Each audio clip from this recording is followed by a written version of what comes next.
Hello, ladies and gentlemen. It's Jesse Jackson. I know, like most of you, don't really know my face, but I'm the new host when it comes to guest who only speaks English. So I'll be like you'll be seeing me most of the times when it comes to English podcast. So today it's really an amazing day. I woke up and I was like, yeah, it's the right day today. So it's really like there's somebody who, like, everybody in the country, they already know him. So it's like the country is Burundi. So everybody knows about this guy. Because, like, he came from nothing. He was, like, especially, like, he's an orphan. He came from nothing. He went from one refugee camp to another. And then, like, it's really a whole story. I'm really so excited to hear about his story. I can't wait for him to share his story with you guys. But first of all, before we get into the story, let's welcome Fablice. Thank you. Welcome to the city, bro. Like, how are you feeling, Rona? How are you doing? I'm feeling good, man. Thank you, Jesse. I'm so honored to be here, man. Absolutely. Yeah. So I'm gonna go ahead and welcome everybody else. But first of all, let me welcome again a new. My name is Willie, so I'll be taking part of this Voix des Afro podcast in English. My name is Willie Arthur. I studied in marketing and I have my own clothing brand, and I'm pleased to have this motivational speaker here with us today. Thank you. Use motivation for all of us, for all the Burundi diaspora, so thank you very much. Thank you. Yeah, thank you so much. On the other side, we got the one and only. Bro, you motivate me around, man. Thank you. He's a family friend, so it's really, I'm like, this guy, bro, you motivate me a lot. So why don't you go ahead and they already know you. They already know your handsome face. Yeah. They already know it. So it's like, man, Yeah. just Thank you, what? brother. Yeah. Go ahead, man. So yeah, thank you, my friend. You know, we've been doing this podcast to host the new guy, the new legend, Fablice Manirakiza, Thank the you. one who's changing the game in Burundi Thank and you. in Africa. So yeah, I don't think I need to introduce myself. It's Corineza Miguel. Y'all kind of used to see my face on it. So I'm really pleased to do this podcast with my brothers out here. We're trying to change Burundi. So stay tuned. No. Thank you so much, Miguel. Let's go to my right side. Bro, you look good today, man, bro. Yeah. What's up? What's up with you, man? How you doing? Jesse, right? Absolutely. Nice to meet you. Nice meeting you, bro. Yeah. Like, I'm kind of like new into this, but I'm really so excited today because it was like, hey, it's the day that I'm gotta be speaking to Fablice. Absolutely. Like, opportunities there. So, So- bro, go ahead and tell us about To yourself. be honest, we are very honored because it's our first like big event, and we have like the pleasure to host or to have as a guest Fablice. I've heard about Fablice. It's been like 1 month now because that's my friend who presented me Fablice.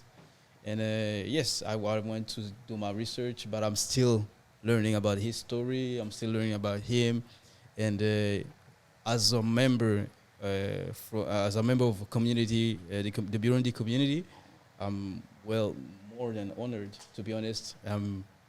We always looking for somebody that was gonna inspire us as a Burundian diaspora or as a young people, African people, Black people, you know, because I tend to say that we don't have enough of example or leaders, and to have one, you know, in the same room as me, I think it's.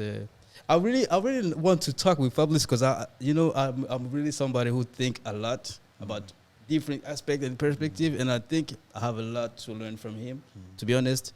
But let's say just for today, I'm really honored to share the platform with him. Thank you so much, bro. But like, we didn't hear your name. Can you tell us? Yeah. Like, As I said, name? like people already know me. But Yeah, absolutely, I go yeah. by the name of Cedric. That's my real name, but people know me as a Suffisan or as That's crazy. because I touch like many forms of art. I'm more an artist than an entrepreneur, but yeah, that's me. Thank you so much, man.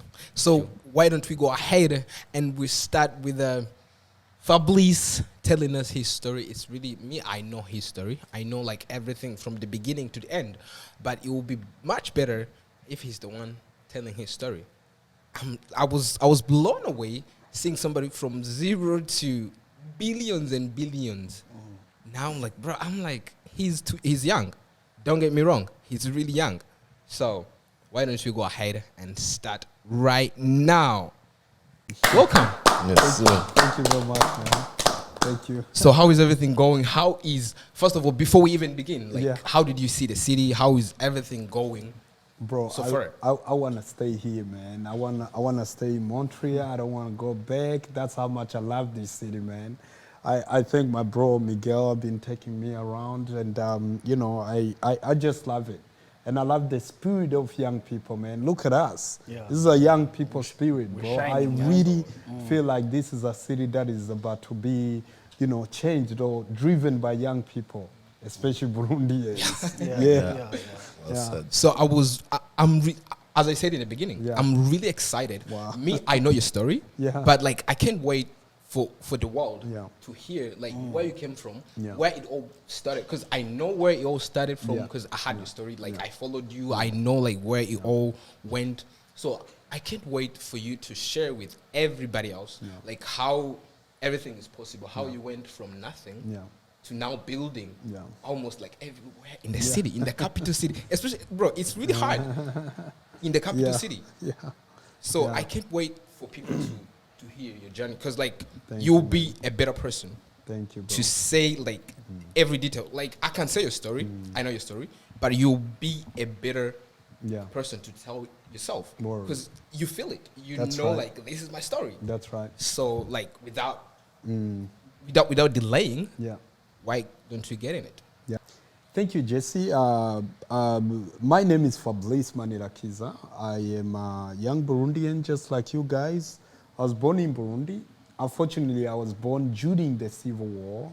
I was born in '92, even though that I'm not sure exactly when I was born. I will come to that. And that's when the the Civil War, broke out in 1993, which is very famous in Burundi. And we fled the country and fled to Rwanda refugee camp with my family, of course, but we fled separately because my dad, we didn't know. When I say we, I'm talking about me, my mama, and my older sister. I'm in a family of 7 kids, so I'm the last one. So the other siblings, when the president was killed, it got announced on the radio, and all the schools told the kids to go back to their homes. So when there was, my sisters was fleeing from, was running from school home, the artillery guns started making sounds, you know, and everybody, it was literally going crazy. They can only escape.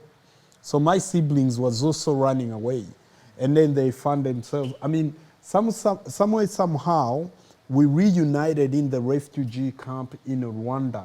But there is a capturing story that I like to highlight, just, you know, to highlight how it is good to do good. You know what I mean? Being a good person will always pay off.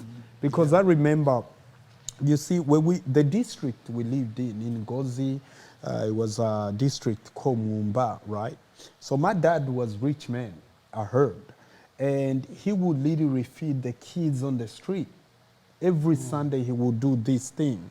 So when the war broke out, these street kids rushed to the river to help people to cross to help people crossing the river. And they would pay these street kids. Now, because my siblings, obviously, they was young, they didn't have money, there wasn't any way that they could get, you know, somebody to help them cross the river. So the kids who was being helped by my dad, it was the kids who went like, you know, they're from, you know, this family. So we need to show kind for what they were, you know, how they was treating us, you know. So I always look at that little story and go like, it is always good to do good, man. Eventually the universe or whatever situation you come up, it's gonna pay you off, you know what I mean? Yeah, so we flee to Rwanda refugee camp, and somehow God, by miracles of God, we reunited with my family. And we stayed there for a couple of months. But then there was a terrible time which was approaching Rwanda. You know, I always tell, like, I go to schools.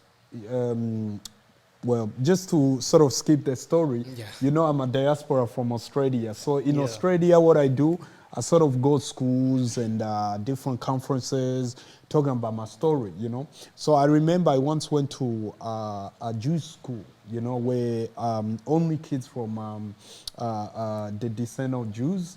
And I was telling them how we went through what they went through. Because in 1994, there was a genocide in Rwanda, which was terrible, man. Like almost 1 million people was killed in less than 1 month.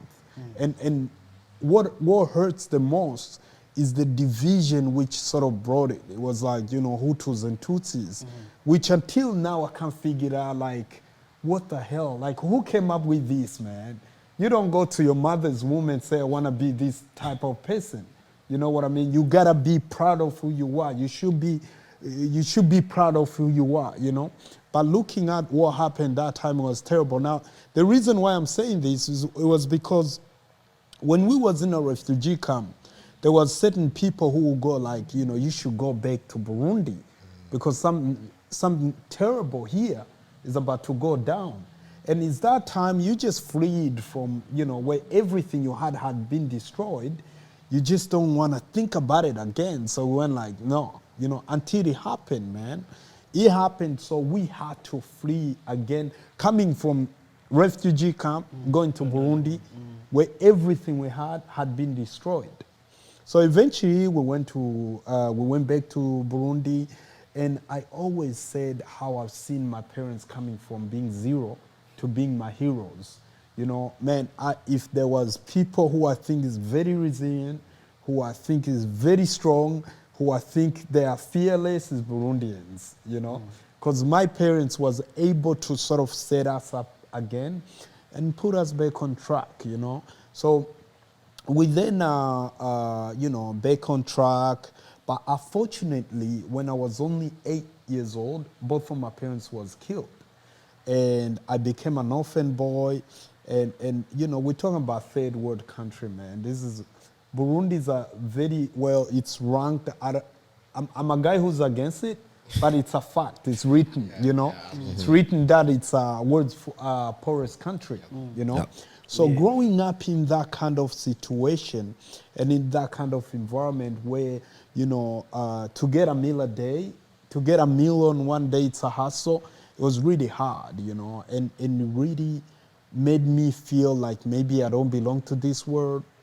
Because, you know, I was playing with kids who their parents bring, you know, bread and all that. They run to their parents. But then I found myself in a place where I can't even, I got nobody to hold. And you see, in Burundi's culture, people, I mean, we start families when we are young. So most of my relatives, my sisters started their own family. So I was the last person to be taken care of. You know, they had their own families to take care of. That's, you know. And by that time, the only thing that I could, you know, hang around, sort of play with was, you know, drugs. So I sort of got into smoking weed and all that. And it came to worst place. I mean, worst time where I was sniffing petrol. Man, it was terrible time of my life, man. I was only 8, bro. Wow. And it was crazy because I guess I was trying to you see, there is a period of time when we all growing up, where we have that period where we call human development. So it's during that age, you want to test something, you know, you want to see how alcohol tastes. So if you don't have an elder to take care of you, this is where people find themselves in a wrong path, you know. Just because I didn't have a role model, just because I didn't have somebody to take care of me, it was easy for me to sort of go in a wrong path.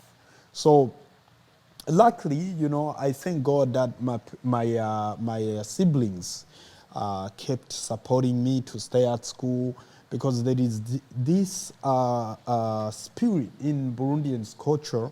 It's not just, I think it's something that is in our culture to understand education is the key. You know, if you don't have education, you have less chance of succeeding in life. So no matter what I was going through, I could go like, bro, the last thing I want is to quit school. You know what I mean? Yeah. So I stayed at school. They supported me.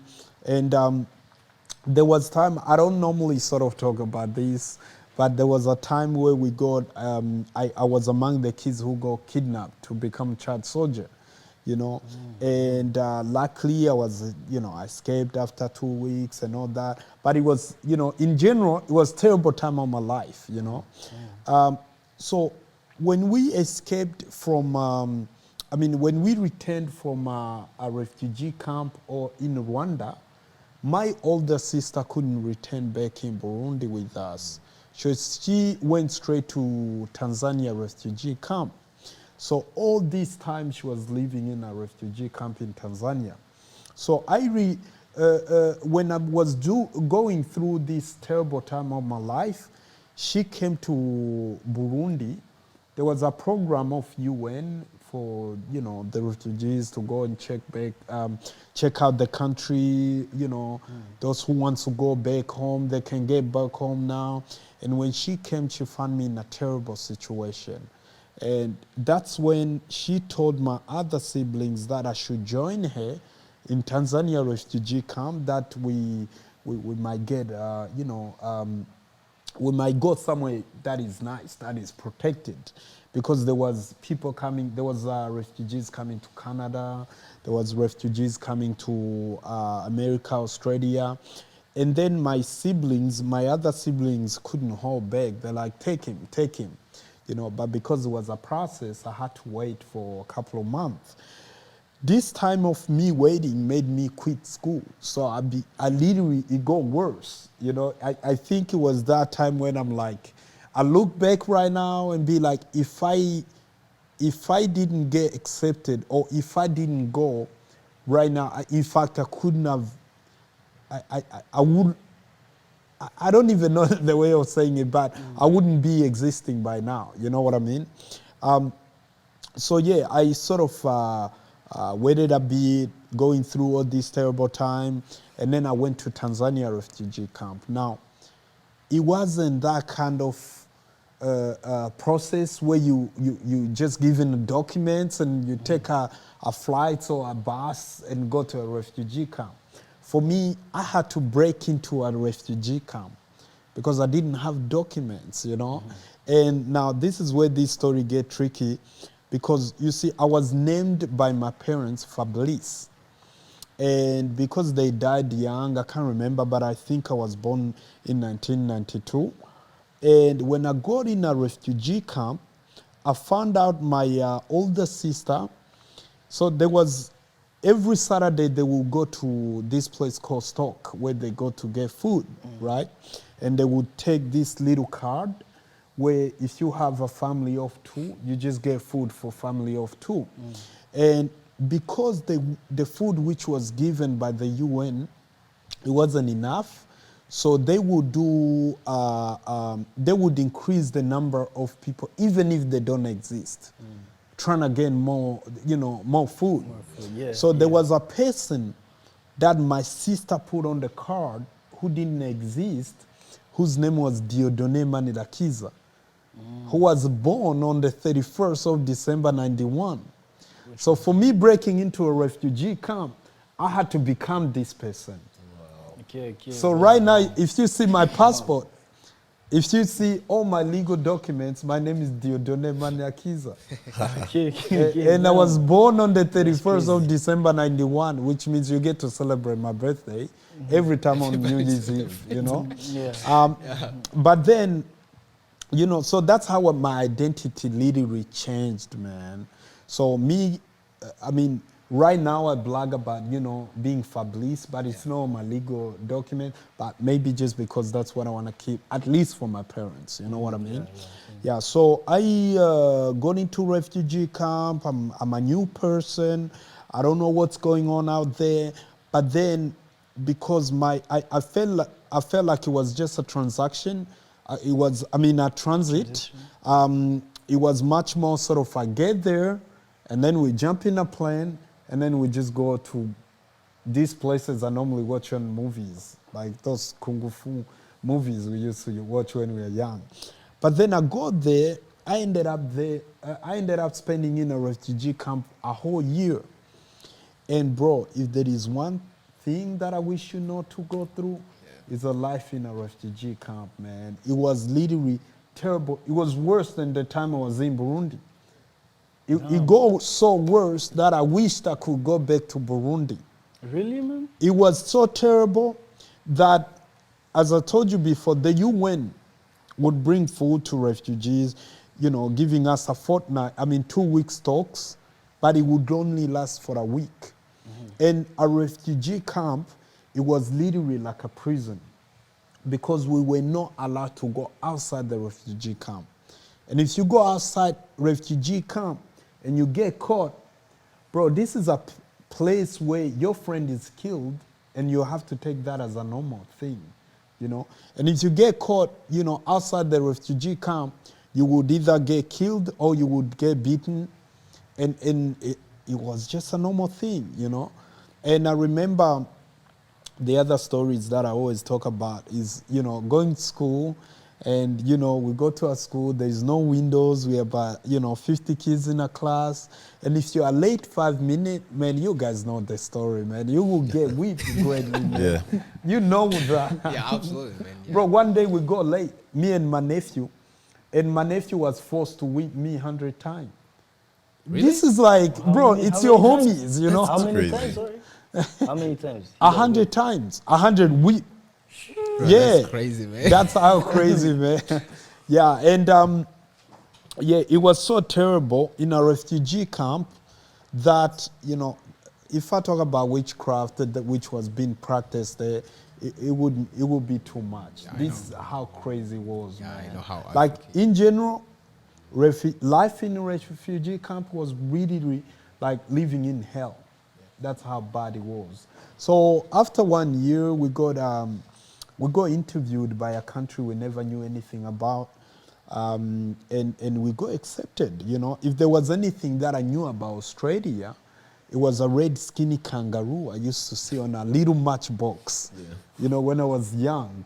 I don't know how those matchboxes ended up in Burundi, but he had a red skinny kangaroo with Australia. So when we heard that we are going to Australia, we thought we're probably going to live with the kangaroos, or we're going to take care of them, or this and that. It was crazy stories, man.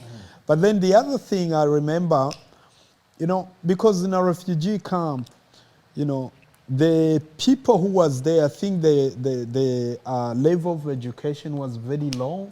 So I remember them telling us that we shouldn't go to Australia because white people eat black people, bro. Wow. That's and they're like, bro, if you go there, you could end up washing their dogs. That's crazy. Now, this was the first generation of refugees going outside, right? Now, I remember there was a team, there was a group of people who went before us. And when they got there, they started sending a little bit of money to their family. So everybody went like, wait a minute. So everybody wanted to go. And then, Of course. But before that, there was like, oh, how can you go to that country? Why don't you go in Burundi and claim your parcel, your plot, Yeah. So if you don't mind me interrupting, so they were saying, if you go to Australia, like people can eat you. Yeah. Like, bro, from that, Bro. That's crazy, man. It was crazy because I remember, man, what happened was that, you see, my generation, I was only first person, at least me and my sister, to go in a plane, So we got driven and then we go to this plane. We entered the plane, here we go to Nairobi. And coming from Nairobi, we are sitting in a plane. Me and my nephew, we are surrounded by only white people, right? And we like, what's going on out here, man? And then we just, look, we are sitting in in the sky, we got toilet in the sky, we got the screen right there. I mean, it's just those little young kids, man, who's coming from refugee camp, who just feel like I'm the president right now. You know what I mean? That's the feeling we had. So sorry, like to make one thing clear, Yes. it's like you not being from the capital city. No. Like you grew up in the countryside, Straight up. and then I'm having that imagination. You Yeah. in an airplane, like in a plane. Like Exactly. I'm like it doesn't add up. Exactly. Like bro. you'd be like everything is new. I grew up in a countryside, and from countryside I went to a refugee camp, where it's worse than growing in a countryside. Yeah. You know? That's crazy, man. But then what happened, I remember, we got at Melbourne airport, right? Me and my sister and her 2 kids. And then we are just this family, because before that, at least we had a translator who sort of came with us until in South Africa. I think it was up to Sydney in Australia. Yeah. But then from Sydney, we took a flight, and within a plane, we don't speak English. Yeah. The only word we spoke was no English. Wow. Swear to God, man. It's funny, And bro. then we land at the airport, in Melbourne airport, Yeah. and there is a white man holding my sister's name.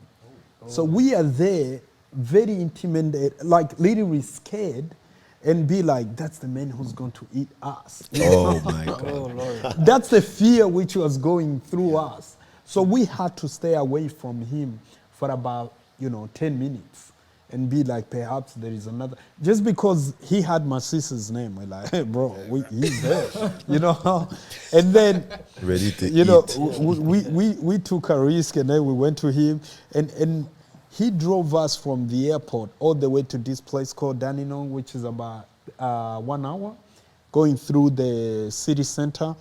And this is a guy who's talking to us, and the only we respond to him was no English.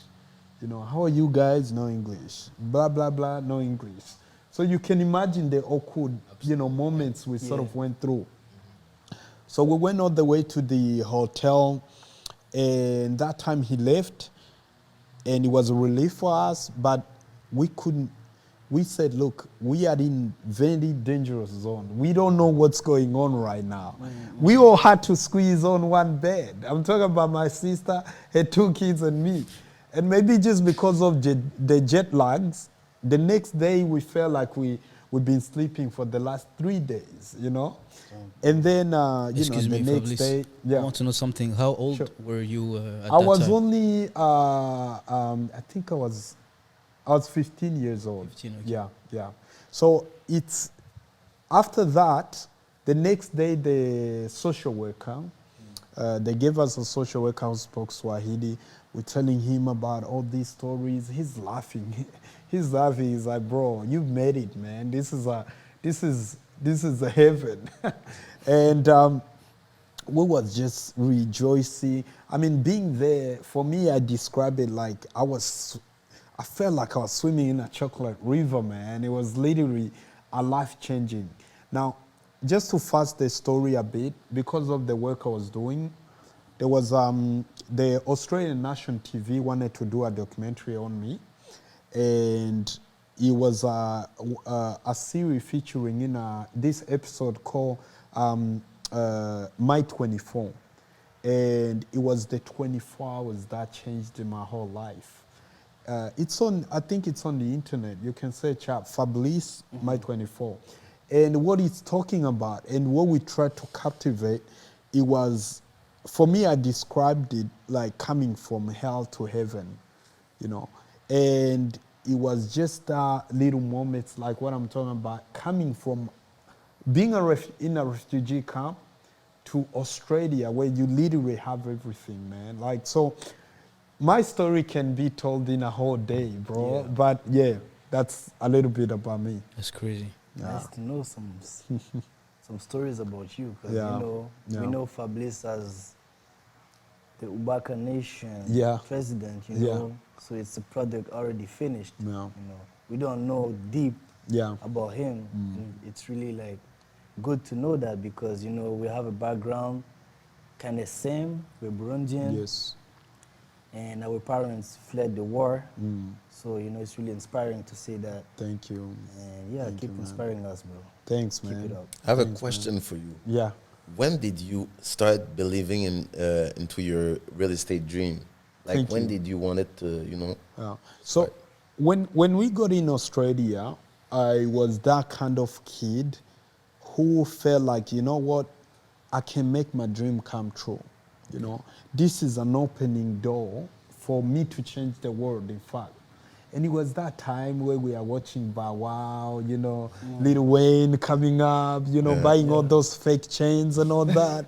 So I was like, bro, you know, it was just that kind of urban life, kind of, you know, pop life kind of rushing to me, you know.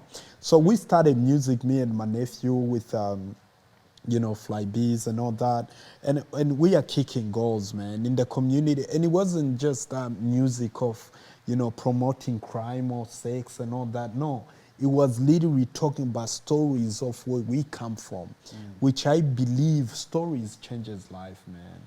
And you guys, I know we share the same background. You got a story to tell, man, because there is somebody out there who has went through what we went through, who wants his somebody exist.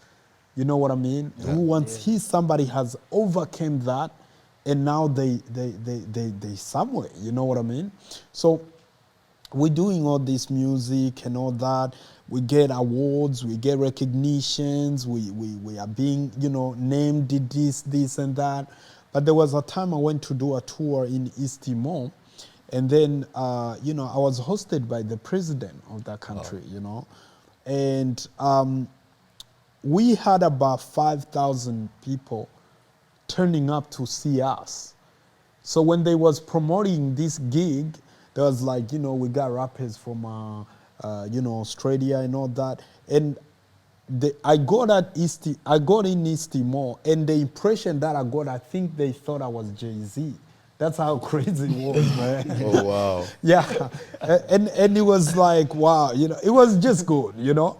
And then I remember, because I was the head of the Burundian community for the last 4 years, I had Burundian flag with me. So when they setting up the stage, I told them, you have to put Burundi flag up. By the way, and the time the Burundi flag was being, you know, taken up, it literally, I think there was a voice of God telling me, why aren't you doing this in your country? Yeah. Why aren't you developing my country? Yeah. That was the call that I got. Wow. And then from there, I was inspired with Burundi. Burundi sort of became a tattoo on my heart. And ever since, I've been sort of developing Burundi in entrepreneurship, but mainly in real estate. So I think that's where I could say that I started getting that call. And that's before 2012 when you first went to Burundi, right? No, that's after 2012. Oh, okay, yes, nice, this just happened in 2016. Oh, so I first went to Burundi in 2012. Okay.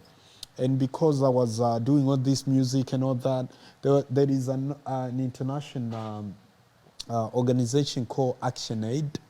So ActionAid in Australia heard that I'm coming to Burundi, and they're like, you know, you've been helping us, you know, you've been helping us through our fundraising. Why don't we host you when you get in Burundi? And I'm like, okay, cool.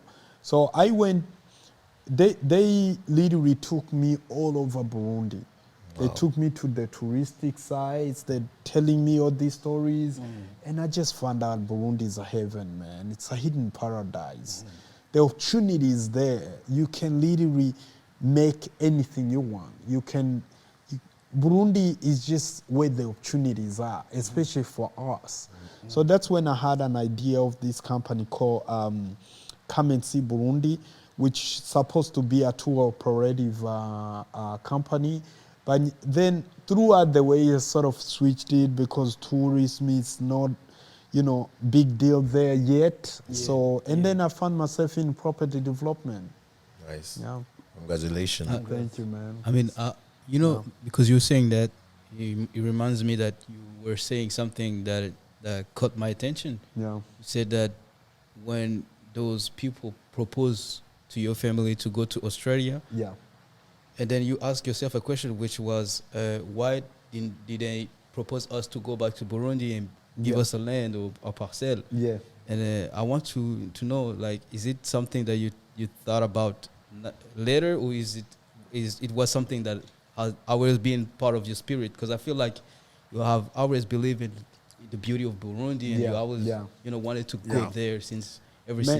Just being clear with that, when I went to Australia, I didn't want to turn back in Burundi, man. Literally, I came, all the terrible things that happened to me in Burundi, I was like, I'm done, man. And it's not just me, For me, I'm here in Montreal right now. We did the show talking to Burundians and all that. There are people who have faced terrible things in Burundi where they're like, I'm going for good. But throughout the time, there is just that time you have to understand this is your motherland. If you need to see good, you gotta be part of the change, which is, I think, the spirit that is driving you guys. You was born here, you was telling me. Yeah. But look how much love you have for Burundi, man. So it's not about, how all the reputation Burundi has in the world ranking countries, but it's about what, how can we switch the story, So for me, by that time, it was like, I'm done. But then it's just that, the experience or the story I told you about in East Timor, where I went like, no, I need to develop Burundi, man. I need to change Burundi. And then that's when I started realizing this is where opportunities are. Because here in Montreal or in Australia or in America, you can start a small business, maybe if you're lucky enough, with $100,000, right? But if you take that $100,000 in Burundi, bro, you can set up a factory, man. That's true. Yeah. That's true. Preach.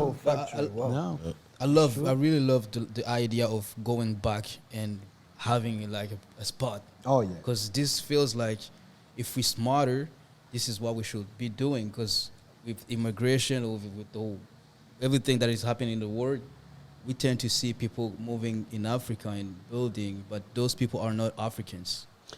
Bro, I'm telling you, look at what African Americans are doing right now. You've seen what Steve Wonder did. He went back to Ghana. You seen what Ja Rule had just started investing in Ghana. Akon. Yeah. So these guys, they're now waking up. I was chatting with my friend yesterday. I was quoting him with the Bible quotes. There is a good quote in the Bible says, "Those who know the truth, it shall set you free." Which Amen. means these guys are now being exposed to the truth. Now they're realizing, hang on a second, we've been blind for all this time just because we don't have roots. We are being called African Americans, but yes, we are here in America, but where are we in Africa? So that connects to us understanding, guys, we got our roots in Burundi, man. Burundi is our little hidden paradise. Instead of, cursing it or, throughout this problem we might see there and there, it can only be changed by us. Nobody's going to change the game there, man. So, I think it's the right time for us to start looking back. And if we don't right now, you see, one of the struggle Burundi was having throughout the time was political sort of, crisis. And for me, I sit here and declare that Burundi has sort of, now it's in its stable time. Because you can go to a club in Burundi and exit 2 o'clock in the morning and nobody hamburgs you. You can literally sleep peacefully and there is no gunshot. You know what I mean? So with that, it's the time for us to go and set ourselves up, because if we don't do it, right now we've got a lot of white people coming in Burundi and setting up their little businesses. We've got young people coming from the neighboring countries setting up businesses. And if you don't set up your business right now, in a couple of years, you will only come to work for people. Exactly. So this is that time you need to position yourself. It being a third world country, bro, it's not a problem for me. I look at it as an opportunity, man. Yeah. So I would like to take you back a little bit. Yeah. Before we dive into the Yeah. real estate part really, really deep. Yes. So I would love to know before you, Yeah. like, let's say, before you get to Yes. Estimo, like, that's where the dream came Yes. from. Like, Yeah. you like, I'm doing Yeah. this Yeah. for a country Yeah. which is very, very developed. Yes. Yeah. So why can't I do this Yeah. to my country? Yeah. So before that, what was your dream? Like, what did you want to become? Like, Bro, I want to become, who do I say, Jay-Z or who else? Bro, I was spinning bars, Didi. man. Yeah, you were spitting. I was getting paid to go and play at festivals, man. I was getting paid. There were schools which would pay $5,000 just for me to be there for 10 minutes. No way. Whoa. You know what I mean? Just being a keynote speaker. You know, 5,000 right there on my check. I would literally go to 3 schools in a week. I would literally have bookings. I would literally, you know, do an Australian tour and knowing that it's back to back. You know, so for me it was like, you know, I'm a star, you know. It was just that kind of lifestyle, man. Just, you know, being on a tour, just doing all this and that. And it's just that young life where you just, you know, you see money, you see girls, you see this and that. You just feel like you're leading the whole world, you know. But then this is that time I look back and say, thank you, God, for saving me, you know, because I love music industry. I love music industry. I support it, but I can't stop saying that the temptation in it is great. You know, even if you do music, just know that there is temptation in it, that there is, you know, the devil stays in that corner. Absolutely, You know, absolutely, so you just have to know that to be able to overcome it, you know. So for me, that was my dream, just being a great rapper and making, you know, albums. yeah, I'm really like, my mind is now turning around because like it's Yeah. two different parts. Like, It is. There is no. I'm like, how did you even? I'll come to that later Yes. on, like in the podcast. Okay, yeah. But like, my mind is now like, how did you know how to talk to? Because me myself, I Yeah. take you as a developer. No, thank you, man. Like I take you as a developer, like Yes. in real estate. Yes. And I'm like, how did you? How You did were a you musician. put- How yeah, did yeah. you like turn Put those dots to know together. how to talk to investors? Yes. Because that is Yeah, the yeah. hardest part. Yeah, right. Like yeah. it's like I'm Yeah. like, Yeah. this guy is another Yeah, thing. yeah. Like you got a lot of Man. stuff for us. Look, with my property development story, it's completely sort of unique in a way because the way I've done it, people they go like, what? Because I always declare, bro, I started a company, I started a project that is worth 10 billion Burundian money with no money at all, you know? Crazy. To cut you off, brother. Exactly. Can you tell how much is it in Canadian dollars? Because some people they don't know. Ah, Or in right. US dollars. Yeah. please. I mean, by that time, but Yeah. because right now the inflation and all that, Yeah. by that time it was $5 million. Yeah. What That the- was my first project. Like the biggest project that I'm doing right now, it's about 35 billion Burundian money, which is about 12 to 15 million dollar. Yeah, yeah. So this is the project that started with no money at all. You know, it's just a formula, man. Yeah. But then with this real estate, how it sort of came to me, it's a revelation of God. Man, I sit here, I don't want to go like, oh man, I was smart, you know, it was my power. No, God forbid that. I don't want God to do to me what he did to Nebuchadnezzar. Absolutely, praise God, man. Yeah, absolutely. It all belongs to God, man. Praise Straight God. up, bro. Yeah, yeah. But then I think the way it happened was that I, because of the music, I was doing that. And also the other part that I didn't say, I was the Burundian community leader. So I was the president of Burundian community for 4 years. And bro, there is one thing you want to sort of, you know, equip with yourself, it's leadership within you, man. I like that. Bro, I swear, being a leader of Burundian community for 4 years, Yeah. it literally gave me great wisdom. because there was people who's older than my parents, who's older than who's very old, who would literally regard the conflict in their family. It's a wife and a husband. They've been fighting at night, and they come to me like, "What do we do?" You know, and I'm like, "Okay, cool." So it's just that wisdom. I always tell people. I remember there was a time we did a community meeting, and we have a bunch of Burundians, about 100. And then they all like, oh, we need money for kids to learn how to swim. We need the language money. You need to go to the government and apply for grants and all that. There was a little bit, there was a lot of issues in the community. And what I did, I went there and then said, you see, Burundians love to talk, right? And then by the time the first one finished to talk, there is another one who has a response to them, So it was a kind of turning around thing. For me, I said no word. And at the end, they're all happy. And I'm like, okay, good. We're all happy? Let's go. And they're like, oh, you're the great president, man. Absolutely. I'm like, yeah, of course. Yeah. Anyway.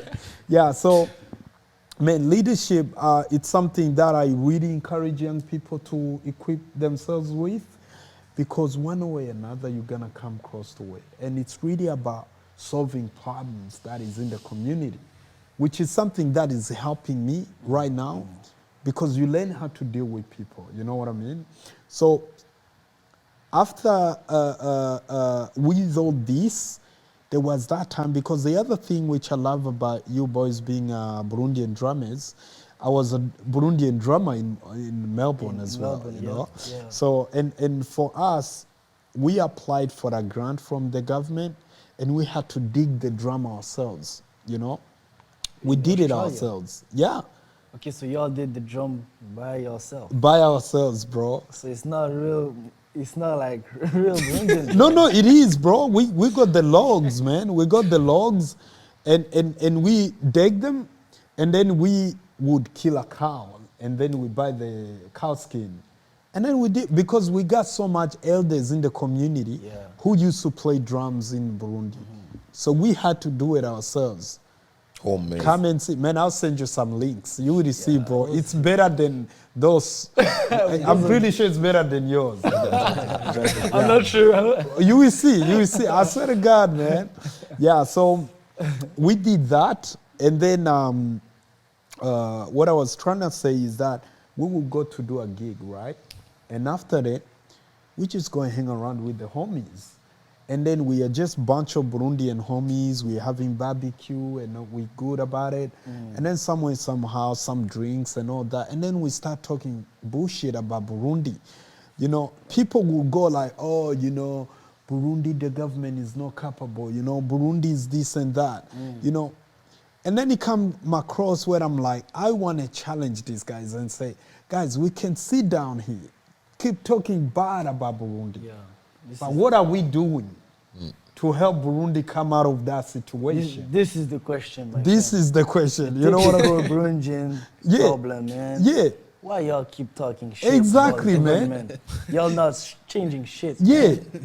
Come on, man. You see, there is this great slogan where it says, if you wanna, don't be the change. Don't make a change. Be the change. Preach. You see what I mean? You can't just sit here and talk shit about something when you are not solving it. You gotta solve the problem. You can't just go like, oh, that's the you become a gossiper. You be pointing fingers. That's right. I'm pretty sure none of us here who would want to be judged in that way. You know what I mean? You wouldn't want somebody to poke you. You wouldn't want somebody to point fingers on you, which means you have to become a solution. So this is what I was challenging my community and say, look, if we want to see the change in Burundi, pack up your bags, let's go. And they're looking at me, they're like, bro, you're just young, man. You don't know what you're talking about. You're just too young, man. And you know, because within the community where young people, they sort of been minimized on some certain level. Yeah. I'm pretty sure you all face these challenges, you know.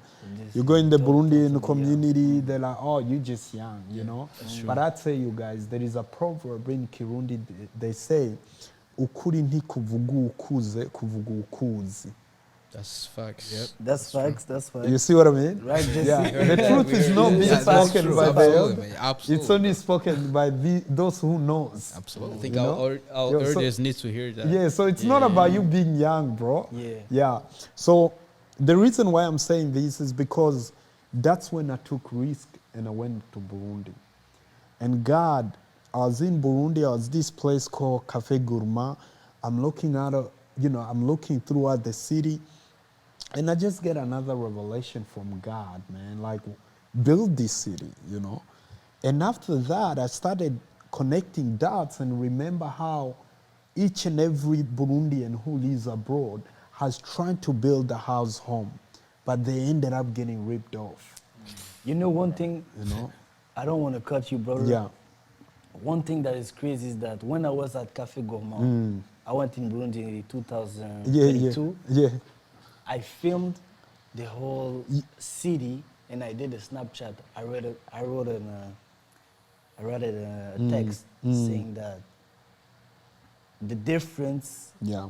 of like status was really like remarkable. Yeah. You know, it's really Yeah. crazy, and I Yeah. wrote that on Yeah. Snapchat because Yeah. I was really like touched Yeah. it, you know. Yeah. And it's just like made me think that whoa, I had the same reflection. Maybe There you not go, the man. revelation, There you but go. I was like, I think, this is needed to be posted, and I still have it on my Yeah. phone. You know. yeah. And it For really me, touched me, yeah. for me, the impression that I got, you see, if you're standing at Cafe Gourmand, it's Yeah. this place. We take you all when you come through, you know. You only see this buildings which was, you know, built by Belgians. By white You know people, what I yeah. mean? By Yeah. white people. And then there is not even skyscrapers. You're Yeah. like, man, this country needs something. You know what I mean? Yeah. And then it's just 2-story building. Yeah. You know? Yeah, that's crazy, man. So for me, getting that kind of revelation, it made me wanting to do more. So I started connecting dots and understanding and remembering, because me and my sister, we invested in a property development, did a project where we spent about 400 million Burundian money, but the house until now, we can't even get somebody to give us 100 million. That's how terrible it was. Bro, sorry to cut you off, Yeah. but like there are a lot of stories I've heard about that. Oh, yeah. And then like I was shown a lot of houses, like not even in the capital city. Yeah. Like way far. Somebody Yeah. would send money. Yeah. And then they would like believe somebody without like writing anything, and then somebody would just rip them off. Yeah. It just goes from just like that, and you'd be like, is this a house that costs It's so that crazy, much? man. And you're like, there's no way even like, you know. let's say even 10 million Burundian francs. There is no way that you're going to build that Yeah. kind of house. And this is a common story throughout Africa. Absolutely. You know, especially those third world countries or the East African region. And what hurts the most is that it's done by your relatives. Yeah, your brothers. It's done by your people. It hurts more. But then we have to be in another position of understanding these people, man. Bro, we didn't Canada, bro. You can go to Yeah, markets absolutely, and eat. Yeah. You know, these people literally to get a meal a day, Yeah. it's really a hard. struggle. And here you trust them with 200 yeah, it's really million. hard. What do you Probably expect, have done the man? same. Yeah. What do you expect? Many will have done the same. Yeah, exactly. Yeah. You know, Maybe survive- this guy, surviving maybe, mode. maybe my friend. Yeah, yeah. I don't know what you're talking about, but He says you look like somebody who would have done that. I don't think I so. said maybe just- my friend, you know. I don't think so. I include myself, bro. Yeah, yeah, Yeah, of course, If you man. don't Yeah, eat absolutely. a meal, bro, I sure will rub There you, you man. go, man. No, That's I'm not really. It's about surviving, bro. Straight It's up. not about Absolutely. I Yeah, disagree because you know the thing is, we can justify those kind of acts as it's a surviving mode. They are in a surviving mode, but it's a. You said it first. It's a educational. For me, Exactly. when have you been in Burundi? When was the last time you was in Burundi? Last time it was in 2012, but I've Whoa, heard. whoa, bro. So I want you to come right now, man. I want you Really to a long see time ago. the struggle people go through. Yeah, I know to about eat, the struggle. you I know know? about this. You know, all this. I mean, I'm just talking about, you know, as you, the word I expect to see. Yeah. You know, the change I expect to see, like you. And I think that the problem is if we keep those mindset as, okay, they are in struggle mode. You know, they have the need to feed themselves, whatever. So it's okay. It's absolutely normal for them to steal money. I'm like, let's start with talking about the fact that they are members of families, the people that we should trust in the first place. They're not like strangers. Yeah, of the course. thing is, if we continue thinking like that, I will be tempted to trust a white man Yes. with a bank, Yes. you know, because I'm gonna tell myself, well, if I give the money to my auntie or my cousin, they're gonna steal me because they're poor. Of course. But if a white man came to and say, well, I'll have a bank, you Yeah. can just put your money inside of it. Yeah. I am trusting a white man again. Yeah. So Yeah. that's I think it's I- just something let we me- need to see. Let me tell you there. something. You see, for me, I'm very critical, man. If you get to know Fablice, I'm a guy who doesn't compromise. You know what I mean? So I'll give you a small scenario of, something like that in Burundi. Yeah. So let's say a police guy in Burundi, a policeman get paid 100,000 Burundian money. I think this is what I'll give year? an example. No, a month. A month. 100,000. Okay, I was like, 100,000. whoa. No, 100,000 is like how much? Like $20. $30. $40. Yeah, Yeah, no, 30. No, like 20 now bucks. 30. Now it's like Right now it's $18. No, it's no, now like it's 20 for real. 20. Now it's 20. Yeah, it is. $20 $20 a bucks, month. Yeah. bro. A month. A month. 20. Okay, shit. Wait, No. so $100 is now $20? Bro, you did. 100,000 The from flambeau Burundi. dropped, man. Yeah. It dropped. Yeah, I know. serious? That's how shocking $1 it is, bro. $1 is Now, like this US. policeman gets 100,000 a month, right? And he has 3 kids. He gotta put school, pay the school fees, make sure that he put food on table. He got a wife, of course, and he got a house he rents for 300,000 a month. The math doesn't Right? add up, man. So what it is, this guy needs 500,000 or maybe 1 million to survive. Bro, Right? The math doesn't add up. Now, if you trust this person, how holy do you want him to be to not first feed himself? Okay, Let's the be You real, see what I mean? Let's be Now, real, brother. now we Yeah, need to yeah, look yeah, at it yeah, in that way, absolutely, first yeah. of all. Second of all, yes, we can look at the solution. For example, one of the mistakes we make, especially we as a diaspora, we don't practice legal ways. You know what I mean? Yeah. For example, if I am wanting to build a house in Burundi, this is just us, talking solutions. Yeah, absolutely. If I want to build a house in Burundi, get a lawyer first. That's Get a a good- lawyer to that's a draft good up your point. contract. That's a good point, man. So even if you trust your sister, Yeah. even if you trust somebody, you will tell them this is a legal document. If you F up about it, I'm not afraid to take you to jail. It won't even be me. It's a system, it's a man. Yeah, exactly. Because the only problem, the problem we've been going through is trusting these people, not being cautious of how hungry they are. If But we analyze first and understand the hunger that is there, man, if I've been here in Canada for the last 5 days, not eating at all, and you give me money, you'll be like, bro, can you keep this money for me? There's no way. Would I choose to die or to eat your money? Just eat food. Yeah. Straight up, Absolutely. man. Straight up, yeah. So the situation, we need to be critical. We need to analyze the situation because that's the only thing that can help us seek for the solutions. Yeah. Yeah. The idea of doing things like this is, okay, the problem is there. What can we do? You know what I mean?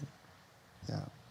So you just made a really good point that is happening in a lot of people. I think in Africa, we tend to trust much more according to the feelings. Yes. You go with it. Oh no, this is a Yeah, family yeah. member. You don't have to bring in. Like you don't have to bring in any legal documents and stuff like that.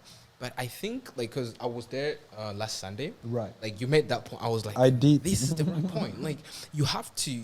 Everything has to be in writings. Like you have to write every single point. You'd be like, That's hey, right. if anything goes wrong and it's your fault, Yeah. this is what's gonna happen. Yeah.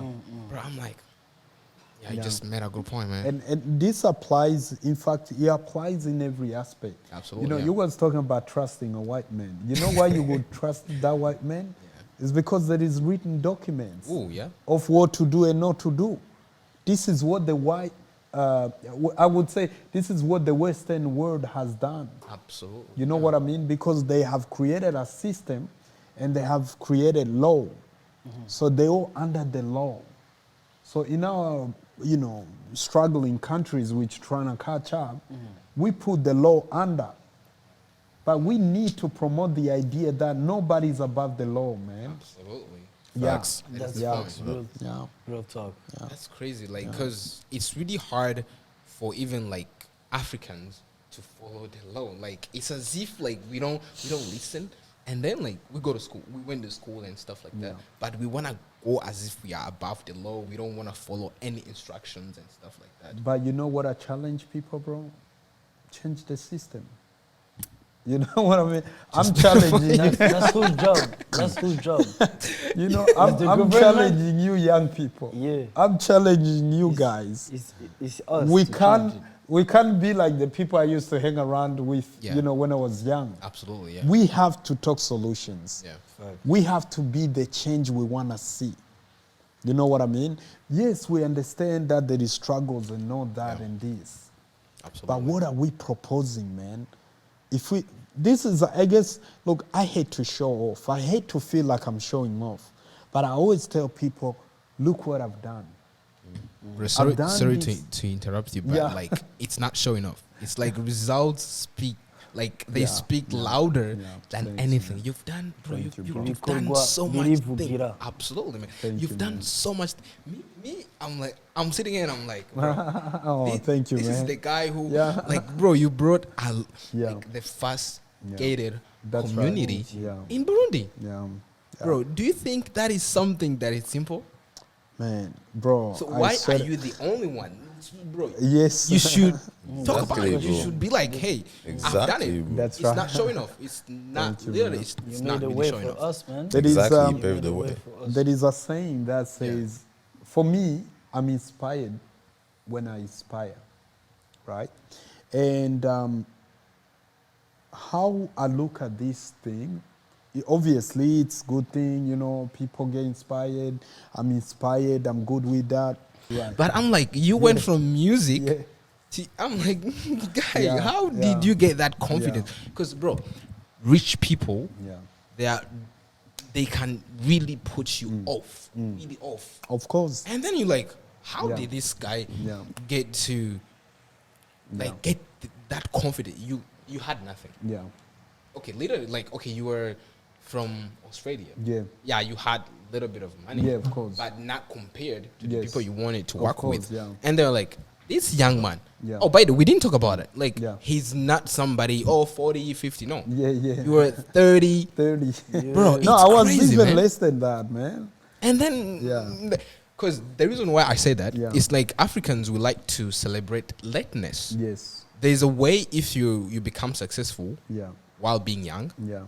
it's as if you used something else, Yeah, you yeah, went somewhere exactly, else. Like there's a way they don't believe in that. That's right. There's a way like we are programmed to believe in lateness, being successful when you are like 40, 50 and things of that kind. Yeah. But I'm like, Yeah. you have done it. That's right. You have know- done it, man. It's really, I remember when I talk to young people, one thing that I encourage them, create your own empire.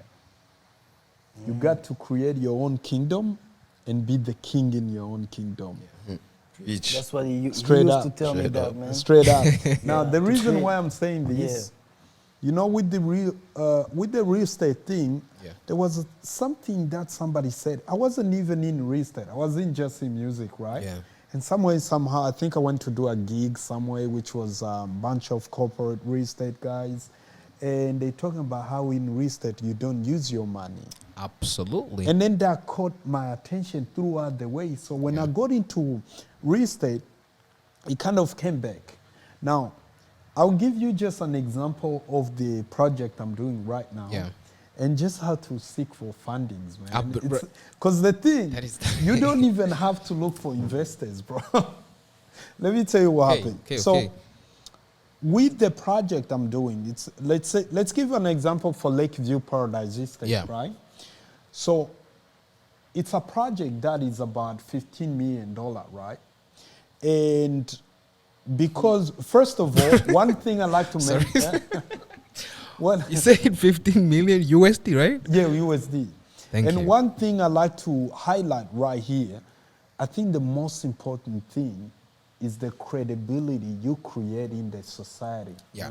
It's the image you give out in the society that you want people to see you in. You see, if you are, I hate to say, I don't know, man, like if you're a party guy, you know, you be a party guy. You're right, absolutely. You know bro. that, right? Yeah. If you're a corporate guy, you be a corporate guy. Yeah. But if you're a hustler, people gotta see you as a hustler. And if you've learned how to double a dollar, everybody will say, "Can you double my dollar?" Straight up, you know, simple as that. Now, what happened was that I draw up a project, I come up with a project that is $15 million, right? Yeah. And then there's somebody who has a plot. This person has a plot of $1 million or $2 million, right? Let's say on Lakeview Paradise Estate is about $1 million, the plot, just the plot. So this person comes to me and say, "Fab, you got a bunch of money, man. We want you to buy this plot from us." I got no money. And I'm like, "Yeah, I got a bunch of money. It's just in my head." And then I'm like, "Okay, cool. I'll buy your plot in installments. And right now, I'm only gonna give you, after 3 months, I'm only gonna give you 30%. And after the 30%, you're gonna sign me later of intent that I'll pay you advance, and then I'll pay you, in installment." But before that, right now, you want me to buy this plot from you. I want you to do an engagement contract, so you don't sell this plot. I said, and you let me do my thing. Yeah. You know? So by the 3 months he gives me, I have to come up with ideas of how do I fundraise this $1 million for him, and how do I fundraise the money to start my work, you know? So then I pull up with my architect team and my engineers, and then we do all the, the architect designs, the drawing and all that, and then we create beautiful houses, beautiful city. Now, I've done the first project, it was successful, even though the struggle was so great, you know? And then by this time, I get somebody like you who's in US and be like, "Hang on, Fablice has done his first project. He's a trustworthy person. He's a nice guy. Why don't I grab a house from him?" So for me, I'll come up with all these marketing strategies, and I'll be like, if I'm going to develop this house for 300 million, I want to make maybe 200 million out of it. So I want to sell it for 500 million. But right now, I want to put up an auction for one house that I'm developing for 300 million. I'm only going to do first 5 homes for 350 million. So people can get excited and be like, "Bro, I want a house, I want a house," you know? Yeah. So I put 3 different payment strategies, payment options. Yeah, absolutely. The first one, I'm like, if you pay me cash, you will gain 3% discount. How many? If you pay me cash, you will get 3% discount. Okay. And then the second option, you pay me 34%, and the remaining you can split it in the duration of the whole project. Okay. You know what I mean? Yeah. And the last one, you pay me 34%, and I'm gonna take you to the bank in Burundi and help you to get a mortgage loan to pay me. And then luckily, I would be your guarantee. I will provide all the guarantee that the bank is gonna ask you, because it's the title deed. Absolutely. At this stage, I don't even need I don't even have the title because I haven't, you know what I mean? I haven't secured it yet. Yeah, you only have the plot of land. You only have, I only have the designs. The plot is not even mine yet. It's not you. You know what? I'm just playing with ideas right here. I've got different puzzle pieces of puzzle. So when before you lose me, yeah. So like all those things were happening in your mind. Straight up, it's just in there. Bro, it's only been 6 months when I started this project. You know what I mean? So by this time, I get calls from Burundian diaspora in America, in Australia, in this and that. And then they're like, yeah, we want to buy homes. And I'm like, okay, cool. Pay me 35%. In less than 1 month, boom. In my account, I got about $2 million. Wow. Insane. From Straight up, leverage from the 35%, you know, crazy, just man. because they trust me, they will send in money. So I got $2 million from different clients. Okay? So by this time, I've got 30% to pay the land owner, the plot owner. I'm like, you gave me 3 months, good. Here is the 30%. You know? Yeah. And then we sign the contract, they give me the title. Now I'm the boss. You see? You see? Bro, And then after that, on top of that, I got about $1 million to start doing my first work. Yeah. So everybody now is drawing attention. It's like, bro, that guy, he got so much money. He's doing all this thing. Bro, I got no money, man. So by the time I'm starting doing it, if you have paid me 34%, you'll be like, good, now he's doing the work. I'm going to give him more money. Smart. This guy is the smartest. because like Burundian. me, like you taking me back to Insane. because once I had in less than a month, you had almost $2 million. Straight up. And then I'm like, from a rapper to Yeah. being a developer, Yeah. to being a trustworthy, Yes. to being Yes. to being Fundraiser. trusted, Yes. from like, oh, bro, I'm like, it doesn't add up. I think Bro, Jesse, it's crazy. you have a problem because you Yeah. started as a rapper or what? Yeah. No. Me, I'm like, bro, You because like can do both, brother. it's Yeah, kind of yeah, like you can do both. You can't believe Yeah, that yeah, a rapper yeah. can no. do. What I'm Rap- trying to mean is like Yeah. from somebody who came from nothing, Yeah. not literally like nothing, like not somebody like Yeah, you, yeah. you didn't have your parents and That's stuff right, like that, yeah. like you had nothing, and then like Yeah. I mean, the point is like I'm trying to get it in my mind Yeah. and be like, hey, you were into music and then you were making some money to live like Yes. to live Trying a to better feel my- life yeah. like in Australia, and then I'm like, now it's like, imagine if you didn't go Yeah. there. But bro, I'm like, But the God is thing good, that man. God is good. Absolutely, God is man, great. bro. God is good. If I stayed in Australia or if I tried in Australia, it would not have worked. Yeah. Which means look how much opportunities you get in Burundi. Now, the thing that I like to highlight is that the way of doing this, it was very unique because I was doing what we call off-plan purchase, off-plan development, Yeah. where people buy houses before it get built. Okay, on the paper. You okay. see what I mean? Ah, yeah. Now, the mindset of Burundians, the local Burundians right there. Sorry. You need to see it, man. It was different. So this is Yeah, why yeah, even the people who's been sort of into this program, Yeah. they are only diaspora. I would say I only have maybe 1% of people who buy homes like this in Burundi. What makes your company unique? Thank you. East Africa. I would say East Africa. Thank you. Yeah. What makes my company unique, I think, is the innovative of this off-plan purchase, because we build homes that is already sold. If a house is not sold, we don't take that risk. That's number one. Okay. Number two, I only employ young people because I want to create a community, man. Yeah, that's a good one. Yeah, That's a I good one. feel like the mentality of young people in Burundi, let's not talk about the old people, but the young people, they're also getting trapped in this community of believing in this, conflict, ethnicity conflict and all that. And I'm trying to create my own community. That's why I said create your own empire. Yeah. So that's another uniqueness of it. But the other uniqueness, I guess, God is first, man. Amen. Amen, We put bro. God Amen. first. God first, Man, amen. I told them our first 3 principles. Yeah. God, leadership, operations. Amen. Thank you, my Amen. friend, for Yes, your sir. answer. Thank you, man. Thank you. For myself, my question will be: what's your best advice that you could give to the diaspora of Yes. Burundi Yes. that want to achieve greatness like yours? Like you. Thank you, man.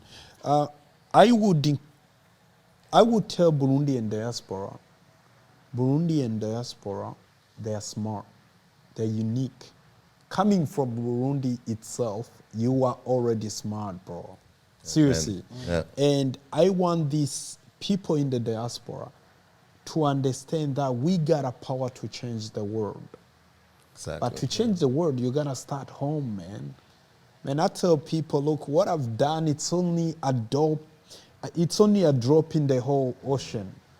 I've got dreams, I wanna change the world. And I know I'm gonna get to that. And if I would never have been a diaspora, I don't think I would be where I am. It was because I was given the opportunity to go outside and see what the real world is. To go outside, to learn, to understand, and and have that, that pressure of wanting to see Burundi like Dubai, seeing Burundi Exactly, like Canada. man. That's the spirit Exactly, I really, man. really want next to learn. Singapore. Yeah. So I really encourage the Burundian diaspora to understand that we are the one who can change Burundi. Amen, my brother. Thank you very much. So I'm really still excited. I don't know, but my question goes in an area like what kind of advices would you give to your younger self? Let's say your 20-year-old self. Good question. What kind of advices don't take this path, go here, don't do especially if somebody's really into real estate and stuff like that, and then they're still in their 20s, in the There are 2 early things. 20s, yeah. Don't drink, don't smoke. That's a good one. Preach. Simple as that. Yeah, those are those are good things. ones. Yeah, 2 absolutely. things. Good things, Don't bro. drink, don't smoke. And if you do it, be smart. Yeah, Don't let it overtake you. absolutely. Yeah. Simple as that, literally. You know why I said that? It's because I've seen friends, I've seen how terrible it does to a humankind, and I've seen in Burundi, we've got a lot of people who think they're smart. Just because they're going through, they play up too much with that, man. That's a good. Yeah, so That's great. don't do it, bro. Maria Bazee bacu, bro. Yeah. Yeah. Cedric. Yeah. I think my question is it's about I want to know the criteria, your criteria for someone. I believe you don't work Yeah. by your own. I believe you have a team. Yeah, of You course. have people you work with, and I course, want to yeah. know what does it take for someone to to be acknowledged by you and to for you to feel comfortable working with him. Well, first of all, I have to have somebody who sees what I see, and I have to have somebody who's ready to cooperate in my own world. If somebody is not on the same vision with me, they are only coming to waste my time. You know what I mean? I'm very harsh in choosing my team, and I'm very specific on that. I literally, that person who, before I hire somebody or before I cooperate with somebody, I'll be like, this is my principles. This is where I'm going. If you're not ready to run with me, please don't waste my time. Straight Straight right up. there. Whoa. And that helps a lot Yeah. because we as a youngsters here, if you are to go wrong or if you are about to fall in life, it can only be done by the people you hang around with. That's right. So you gotta understand, man, no matter what you do, you have to choose the right team around you. Even, I don't smoke, I don't drink, but if I get homies who smoke and drink, it's so easy for me to be like, you know, we're just chilling, to be tempted. Yeah. You know what I mean? Yeah. So it's really understanding who do I share the same mindset with. Because on the end of the day, I will keep saying it, if you want to go far, you can only develop your own kingdom and be the king right there, man. Yeah. Thank you for this. Oh, Thank you for coming, bro. Thank So you. thank you so much, Fabrice, for. Wait, I just remembered something. Yeah. Like you said, it's Fablice English Fabrice, yeah. and Fabrice French. So it's Fabrice. I didn't know that, man. Yeah. But thank you so much for taking your time to come and talk to us and share your ideas. It's really great, and we appreciate you big time. We really like, because me, I was so excited to sit in the same room with you, because bro, you have done something really amazing to our country. Like you're putting our country on the map.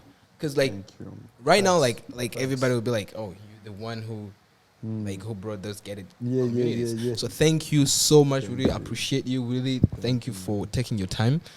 We know like you're really a busy man, huh? Yeah. Thank you so much. Hey everybody there, don't forget to subscribe. Really thank you for watching. See you next time.